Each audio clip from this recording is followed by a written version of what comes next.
Shalom, leader of the pack. This is Natan. You are driving with me through Israel. We are right now driving through a place called Bet Shemesh, which means the house of the sun. Apart from it being very hot normally here, it has kept its biblical name all the way through to now, 2018. Isn't that wild?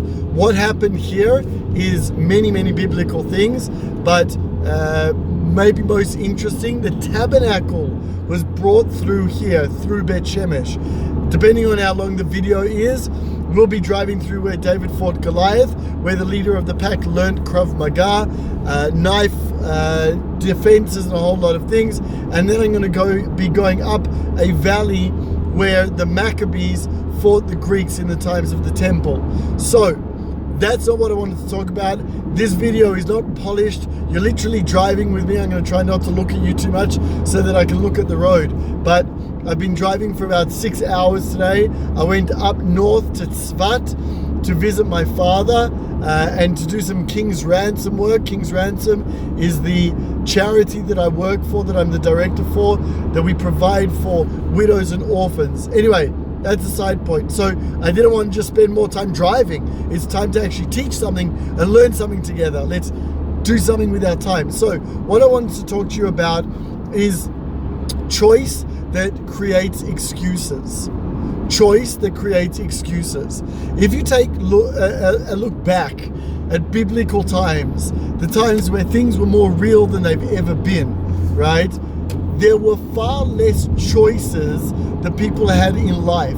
If you didn't hunt, you didn't eat. If you didn't take care of your children, they died, God forbid. If you didn't have a connection with your tribe, you were a loner and you were in danger. Choice was limited. In fact, let's take a look at Abraham. God came to Abraham and said, sacrifice your son. Did he go, do I have a choice in that?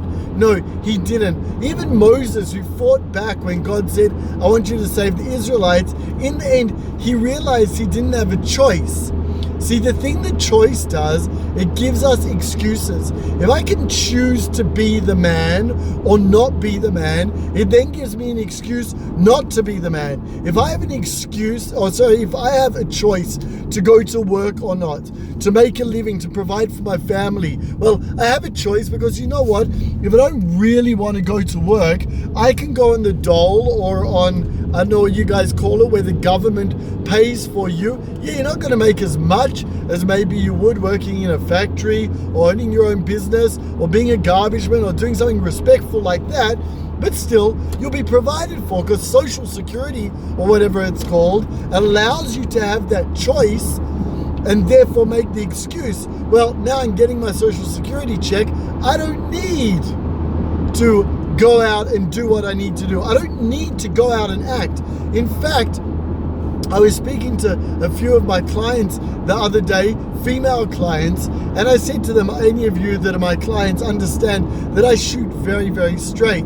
They're sitting there going, I don't know what I want to do with my life. I don't know if I want to go back to work. I don't know if I want to homeschool. I don't know what I want to do. Why don't they know what they want to do? Because they have a choice. They have too much choice. Now, I'm not saying, God forbid, we should take choice away from women or away from men. But if people understand that we are sent here in this world for certain missions, that we have at the most 120 years to fulfill those missions, then we don't really have much of a choice, do we? We have to fulfill what God has sent us here for. And if you don't believe in God, pardon me, then we have to fulfill what society needs from us, what our family needs from us. The minute that we take a choice and say, I'm not sure if I want to do that or if I want to do this, we stand around, going around in circles, not moving forward. And the amazing thing called choice, for some of us, actually limits us and makes sure that we never actually do anything in our life. There are so many people that I know that are still making choices at 60 years old what they should do with their life.